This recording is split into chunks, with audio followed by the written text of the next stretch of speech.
Dari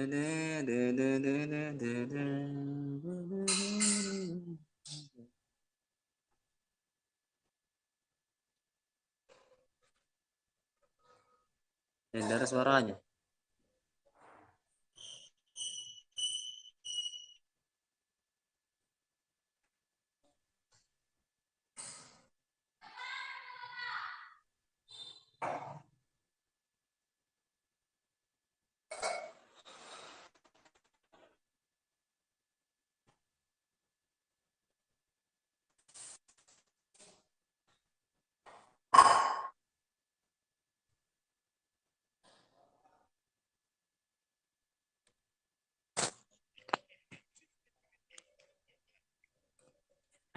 Dari suaranya no ilu.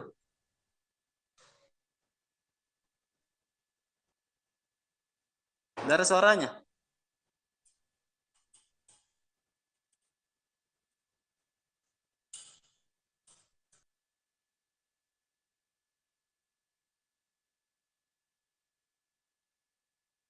Cek.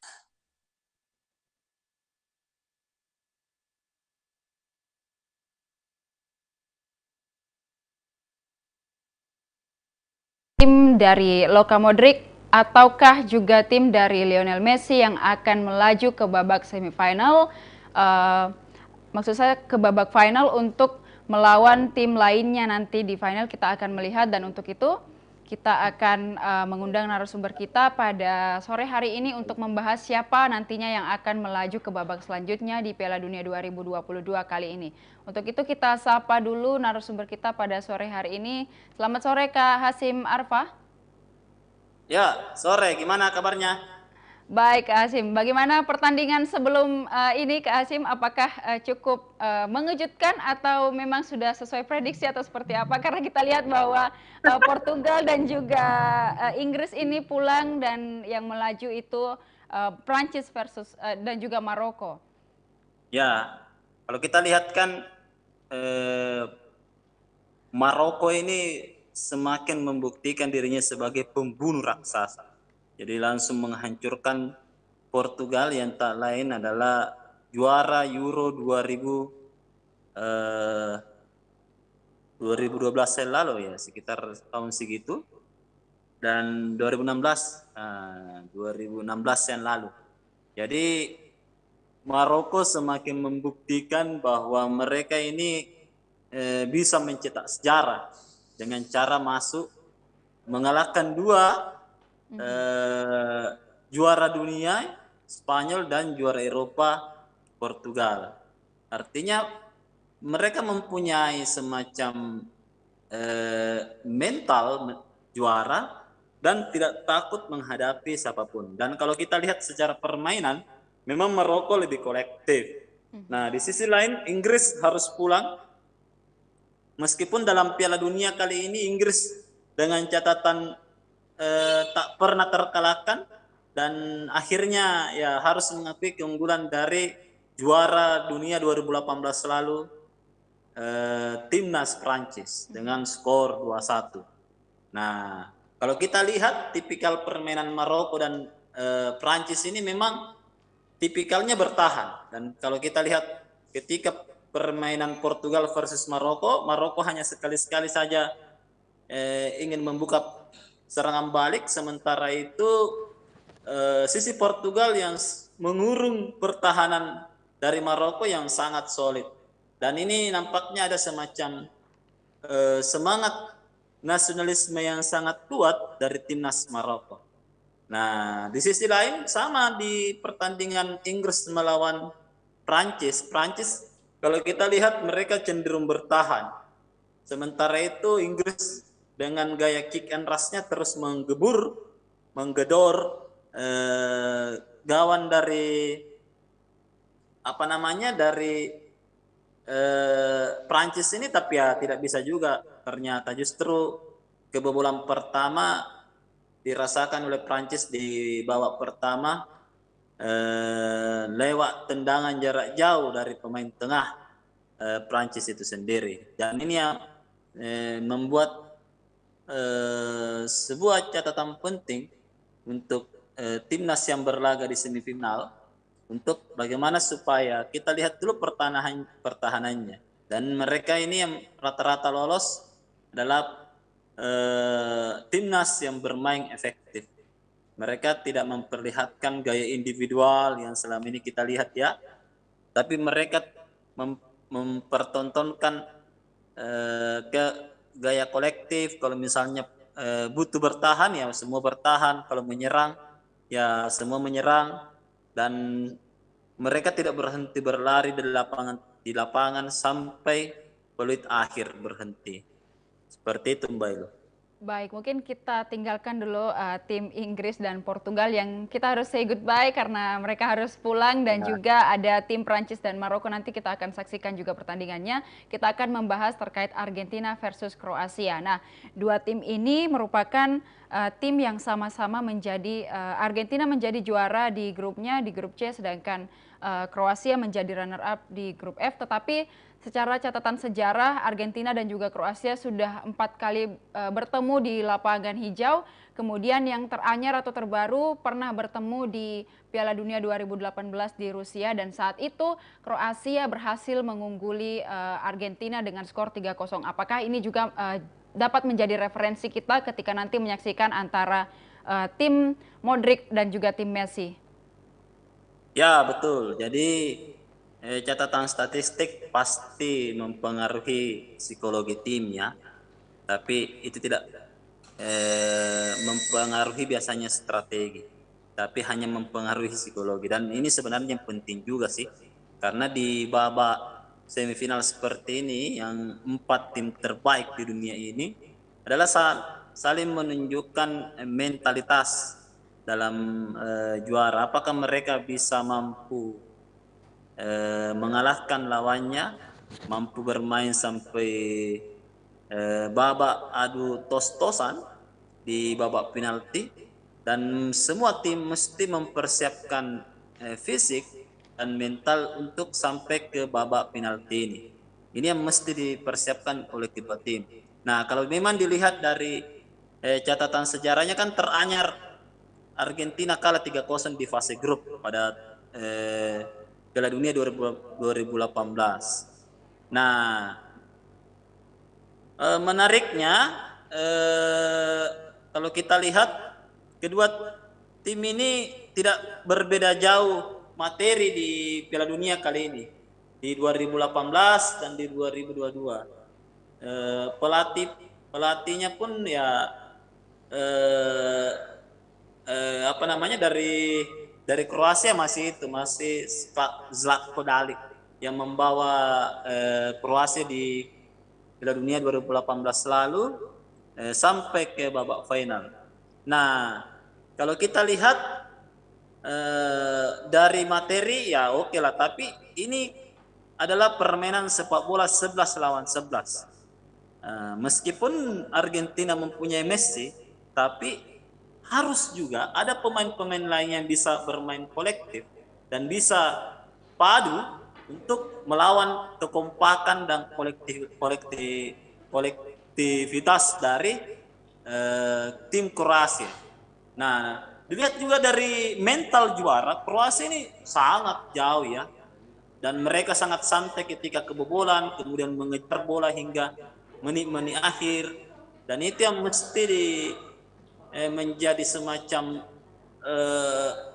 ujian berat untuk Argentina melawan tim sekolektif Kroasia ini yang dikomandoi oleh Luka Modric.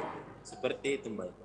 Baik, Kak Hashim, kita melihat bahwa pelatih juga dari Argentina ini, Lionel Scaloni, mengatakan bahwa Messi ini atas kekalahannya dulu terhadap Kroasia, pada laga ini ingin membalaskan kekalahan itu, dan Messi punya ambisi yang cukup besar kali ini dalam laga semifinal nanti melawan Kroasia. Akan seperti apa nanti mungkin Messi akan menunjukkan kegigihannya dalam laga kali ini?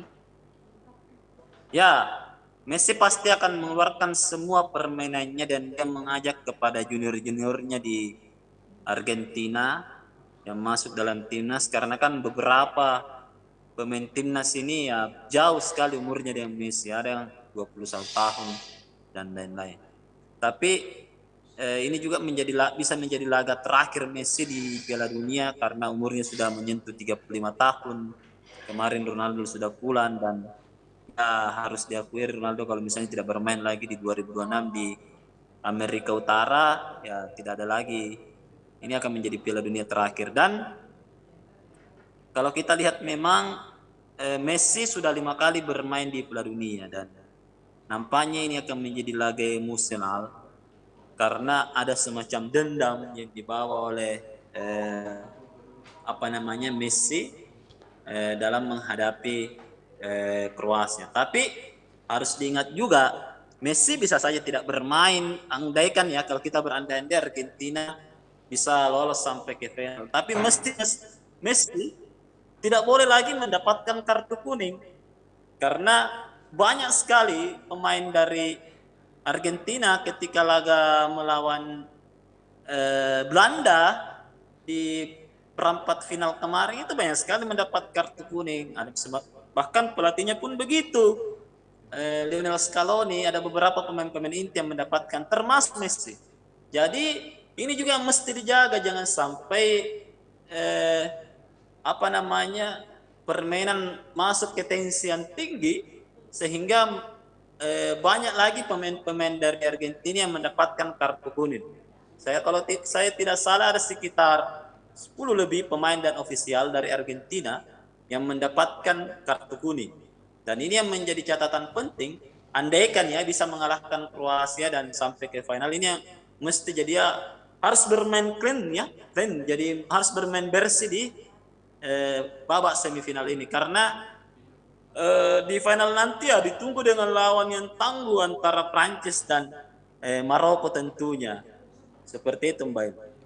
Baik, di Argentina ini selain juga Lionel Messi, ada Julian Alvarez yang berusia masih muda, 22 tahun. Apakah ini juga dapat menjadi andalan bagi tim Argentina nantinya dan untuk membantu Messi dalam menghadapi ada 4 back ternama nih dari Kroasia yaitu Borna Sosa, Josko, Dejan dan juga Josip yang akan nanti menantang Messi dan juga Julian Alvarez nantinya ketika bertanding di laga semifinal. Ya, beberapa memang pemain muda menjadi pilihan dari coach Lionel Scaloni pada Piala Dunia kali ini. Sudah tadi Mbak Ili sudah sebutkan. Dan ini juga menjadi catatan penting bagaimana mereka bisa merasakan determinasi dan atmosfer di laga semifinal atau laga penentu menuju final. Jadi memang mereka mesti mempunyai semangat juang yang tinggi, semangat pantang menyerah untuk bisa mengalahkan tim Kroasia yang memang kita lihat dari babak penyisihan grup sampai sekarang itu sangat tenang dalam bermain dan mereka ini mempunyai materi pemain yang hampir sama di 2018, kemudian mereka mempunyai fisik yang kuat hingga bisa masuk ke babak adu penalti dan mereka tidak terkalahkan untuk masuk ke babak adu penalti. Dan tim sekelas Brasil pun mereka hempaskan di babak adu penalti. Dan begitupun dengan kemarin timnas Jepang yang bangkit menjadi juara grup juga dihempaskan. Artinya begini, menghadapi tim sekuat sesolid Kroasia ini memang butuh semacam keajaiban untuk Argentina ya. Apalagi kan ada beberapa pemainnya memang yang masih baru. Era keemasan dari Argentina ini beberapa pemain-pemain hebat dulu di angkatan-angkatan Messi itu sudah beberapa yang pensiun. Jadi yang mesti menjadi catatan bagaimana mereka mempunyai semangat juang yang tinggi dan pasti harus padu. Karena menghadapi Kroasia ini sangat berat apalagi di laga terakhir pertemuan mereka itu kalah 3-0. Seperti itu.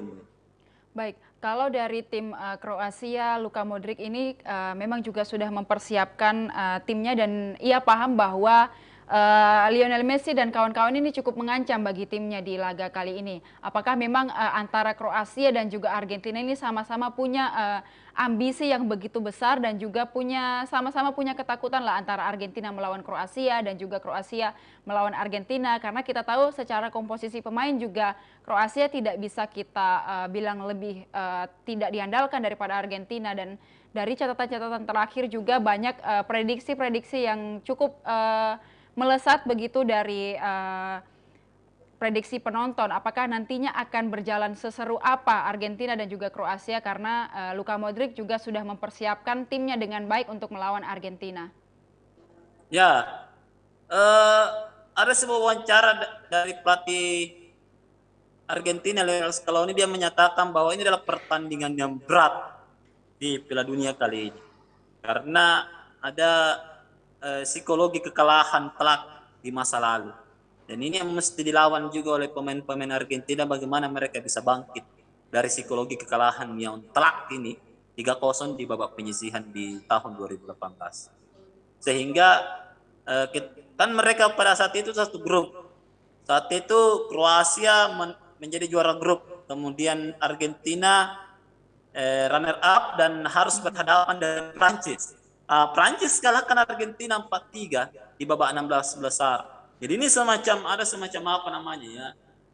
Jadi untuk Piala Dunia kali ini Argentina mesti memang menyiapkan fisik pemain dan bermain dengan strategi yang bisa meminimalisir kekalahan, karena meskipun mereka bisa melampaui Kroasia, mereka pasti akan ditunggu oleh antara Prancis dengan Maroko yang mempunyai permainan yang lagi di atas standar, lagi bagus-bagusnya kali ini, dan mereka bermain clean sheet ya. Hampir semua pemainnya itu tidak mendapat, hanya beberapa sedikit yang ya tidak ada lah yang terakumulasi kartu nantinya. Dan ini yang perlu diwaspadai. Jadi ini adalah laga berat yang harus dihadapi oleh Argentina, dan untuk mulai hari ini semifinal mulai kemarin ya, dan itu sudah dilampaui ketika melawan Belanda ya. Melawan Belanda sudah punya catatan yang bagus lah. Tapi untuk melawan Kroasia mereka memang jarang ketemu. Mereka belum tahu bagaimana sih sebenarnya orang-orang di timnas Kroasia. Sementara itu Kroasia pasti lebih tahu lah gaya permainan dari Messi. Kemudian dari misi pribadi sendiri, Messi sudah kita tadi jelaskan bahwa ini akan menjadi Piala Dunia terakhirnya. Begitupun dengan Modric yang tahun ini sudah berusia 37 tahun. Dan ini yang juga menjadi laga yang krusial untuk sang kapten Luka Modric. Seperti itu. Dan kalau kita lihat tarik di belakang, memang mereka ini selalu menjadi sering ketemu ya, sering bentrok di Liga Spanyol karena Modric bermain di Real Madrid, sementara itu ketika Messi masih bermain di Barcelona, ya ini semacam laga klasik lah, mempertemukan pemain-pemain Real Madrid dan Barcelona yang dikomandoi oleh Modric dan Messi. Baik, ini menurut netizen nih, ini rupanya akan menjadi laga adu mekanik antara Messi dan juga Luka Modric. Mungkin kita akan membedah sedikit apa kemudian yang menjadi andalan dari Messi dan juga Luka Modric, kemudian apa yang menjadi mungkin kekurangan dari masing-masing kedua orang yang paling diandalkan di dalam timnya ini. Ya, kita mulai dari Messi ya. Messi ini sangat berbahaya dan bisa melewati 2-3 pemain di depan atau di dalam kotak penalti. Ketika dia sudah berada di situ, itu sangat sulit untuk dihentikan. Belum lagi pemain-pemain muda dari Argentina itu sangat cepat, dan Messi biasanya memberikan umpan kepada mereka. Biasanya Messi itu agak ke belakang menjadi second striker ketika di Piala Dunia kali ini, dan Messi bisa kapanpun menjadi seorang eksekutor atau menjadi seorang pengumpan yang ciamik. Jadi itu yang menjadi andalan. Kemudian kelemahannya pasti adalah biasanya kalau kita lihat karena ini adalah timnas Argentina yang diisi oleh pemain muda dan pemain senior, biasanya kalau kita lihat ya belum terlalu padu mainnya antar pemain, dan biasanya ada ketika mereka buntu dalam melakukan penyerangan, nah ini biasanya ada semacam miss di situ yang bisa membuat banyak kesalahan dari pemain-pemain Argentina. Nah, di sisi lain dari apa namanya, kelebihan dari timnas Korea selain ada gelandang kreatif Luka Modric, juga ada dua striker yang apa namanya, yang menjadi andalan selama babak Piala Dunia 2022 ini adalah pertama Kranjčík dan yang kedua adalah Ivan Perisic. Jadi ini tiga pemain yang menonjol di apa namanya, di Piala Dunia kali ini. Kemudian ada juga kalau kita lihat adalah penjaga gawang dari Kroasia, Dominik Livakovic, yang sangat spektakuler menghentikan bola-bola penalti dari pemain Jepang dan berhasil di babak 16 besar dan perempat final kemarin. Kemudian ditambah lagi ada beberapa pemain-pemain bertahan yang sangat solid menjaga pertahanan dari Kroasia. Dan kemudian kelemahannya tentunya adalah mereka ini biasanya cenderung bertahan, sehingga ya, ketika ada gol cepat di anggaplah di babak-babak akhir 90 menit ini akan sangat berbahaya karena mereka ini cenderung bertahan dan hanya melihat beberapa peluang kemudian menyerang. Ya, mereka ini suka bermain panjang. Jadi kalau ketika mereka menghadapi tim-tim besar, mereka akan mencoba mengolah bola hingga menghabiskan stamina dari timnas itu. Ini menjadi andalannya saya lihat dari Kroasia, seperti itu, Mbak. Baik, tadi kita juga sudah sempat membahas terkait dengan kiper dari kedua tim, dan ini jika nanti pertandingan akan berlangsung sampai di adu penalti begitu, Kak Hasyim. Kita secara catatan bahwa Argentina ini sudah menghadapi adu penalti sebanyak 5 kali dan itu dimenangkan oleh Argentina, dan Kroasia juga pernah menghadapi adu penalti tetapi dia hanya memenangkan 4 kali. Secara adu penalti Argentina masih lebih diunggulkan daripada Kroasia. Tapi nanti ketika pertandingan ini akan sampai di adu penalti akan seperti apa? Karena kita mengingat bahwa kedua tim ini punya kiper yang sama-sama kuat begitu. Ya, betul. Dan itu kemarin terbukti ya di babak adu penalti Argentina versus Belanda, mereka sangat kuat dan memang kedua apa namanya, kedua kiper ini memang menjadi andalan di Piala Dunia kali ini. Dan kalau memang kita lihat ke belakang ya, rata-rata juara Piala Dunia itu mempunyai kiper yang tangguh. Seperti Prancis mempunyai Hugo Lloris, kemudian di 2016 ada Jerman Neuer, kemudian ada di Italia dulu 2006 ada apa namanya, Buffon, kemudian di Brasil 2002 ada Dida. Dan memang sebuah timnas itu harus mempunyai kiper yang kuat, dan 4 tim yang masuk semifinal ini memang punya catatan yang bagus. Jadi kalau begitu ini adalah persoalan mental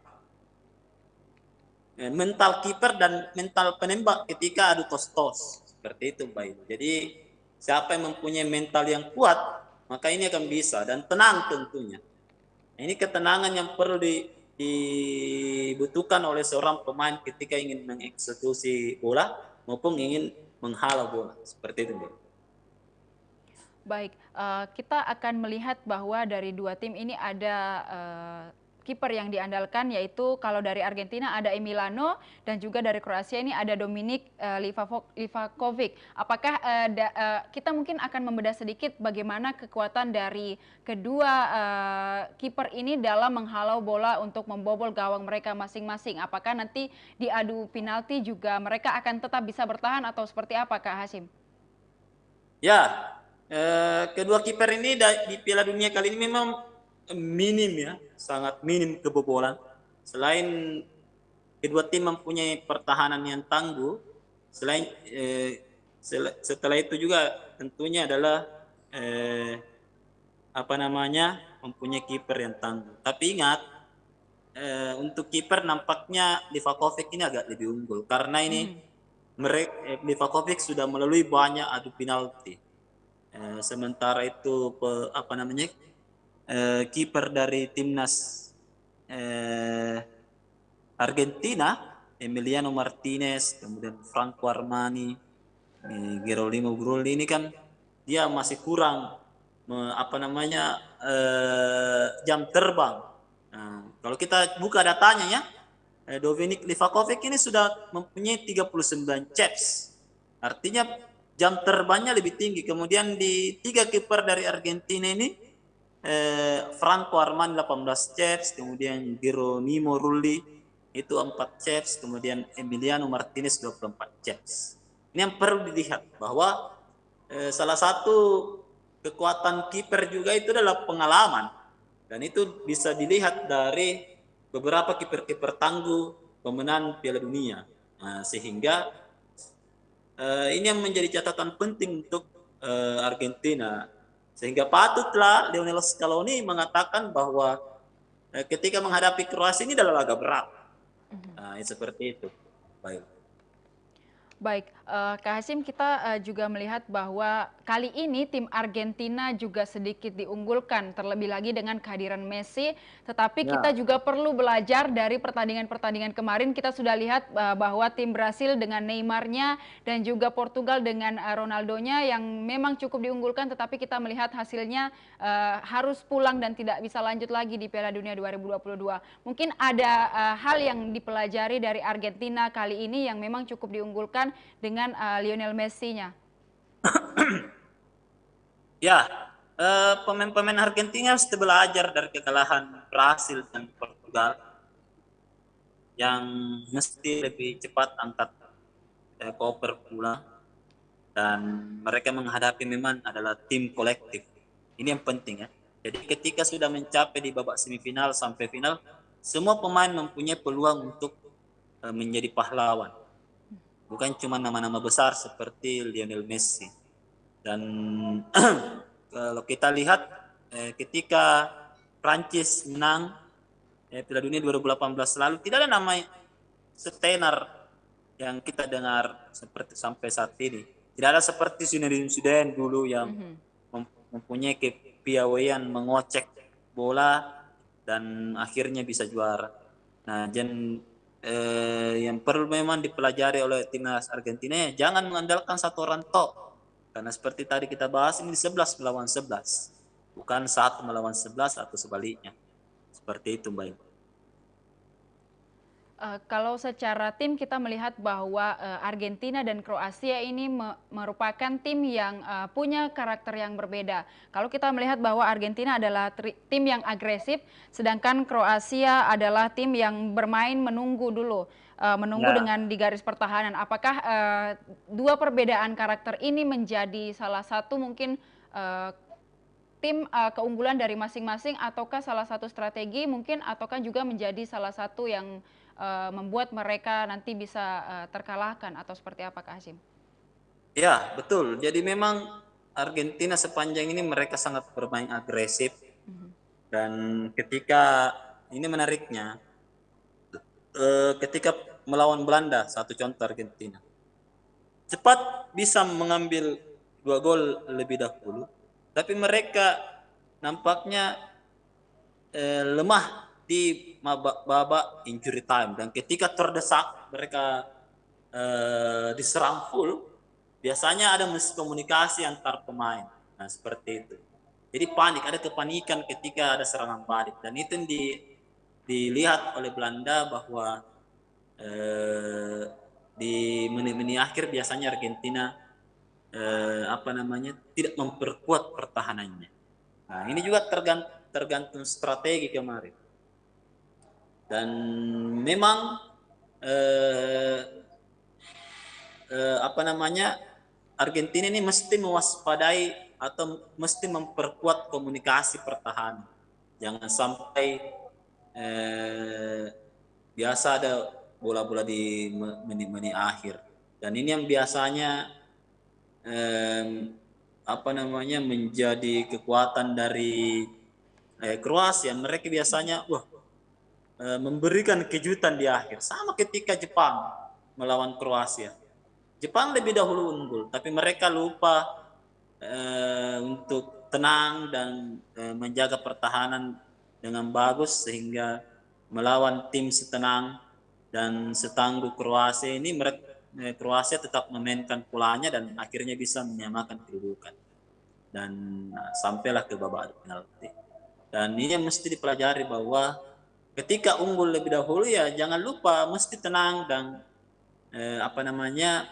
tetap mempertahankan permainan seperti itu. Jangan ada perubahan sampai menit akhir berakhir di peluit wasit seperti itu, Mbak.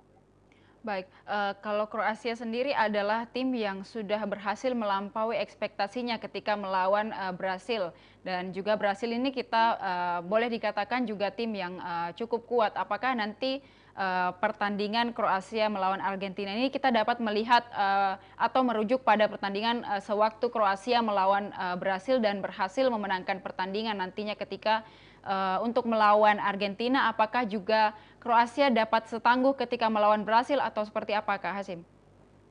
Ya, pasti Kroasia ini sangat pasti menarget final bahkan juara dunia karena mereka sudah tahu caranya sudah tahu jalannya ketika di 2018 lalu dan hampir sebagian besar mereka sudah bertemu dengan tim-tim besar. Dan nampaknya Kroasia ini sudah mempunyai data-data semua pemain-pemain Argentina baik dari strategi yang selalu diterapkan oleh Lionel Scaloni pastilah punya itu. Dan ini yang menjadi menarik karena taktik dari Kroasia ini kalau saya lihat mereka selalu ingin mendikte permainan. Ini yang menjadi menarik. Siapapun lawannya mereka tidak akan takut. Nah, ini juga salah satu dalam permainan mental dari pemain-pemain Kroasia kalau saya melihat ya. Mereka tidak akan berhenti untuk bermain bola sampai peluit akhir dihentikan. Dan mereka pasti akan menarget menjadi juara Piala Dunia kali ini karena tim yang dibawa sama, kemudian strateginya juga pelatihan sama, dan mereka sudah semacam punya roadmap menuju ke situ. Itu seperti itu. Jadi pastilah mereka target juara tahun ini. Dan itu juga dalam sebuah wawancara mereka sangat menarget itu, tapi menariknya mereka step by step. Jadi tidak mengungkapkan secara sesumbar, tapi ada step-stepnya mengalahkan ini bagaimana, kemudian ini bagaimana. Seperti itu, Mbak. Baik, untuk tim Kroasia nantinya ketika kita berandai-andai ini, misalnya Kroasia lolos dan juga nanti harus berhadapan antara Perancis ataukah Maroko, akankah tim Kroasia ini masih cukup tangguh untuk menghadapi dua tim yang mengancam ke depan itu atau seperti apa, Kak Hasim? Ya pastilah ya, karena biasanya tim-tim di final itu adalah mereka yang mempunyai dan sudah melewati dan sudah mengalahkan lawan-lawan tangguh seperti itu. Jadi ini kan menjadi catatan penting untuk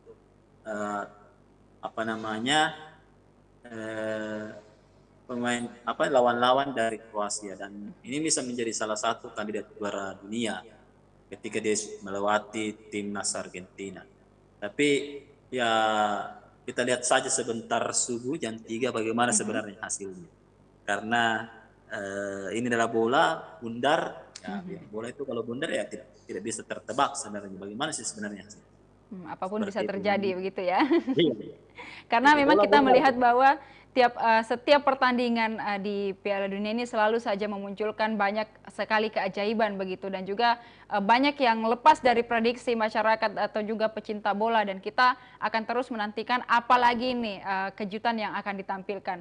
Untuk tim Argentina sendiri, kalaupun Argentina nanti akan lolos ke babak final dan akan ditantang oleh apakah Prancis atau Maroko, dan juga apakah Argentina rupanya sudah cukup tangguh untuk melawan Prancis atau Maroko nantinya, Kak Hasim?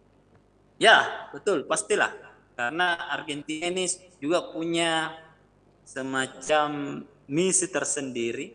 Nah, kalau kita lihat dari catatan sejarah ya, 4 kali Argentina masuk ke semifinal pasti tembus final.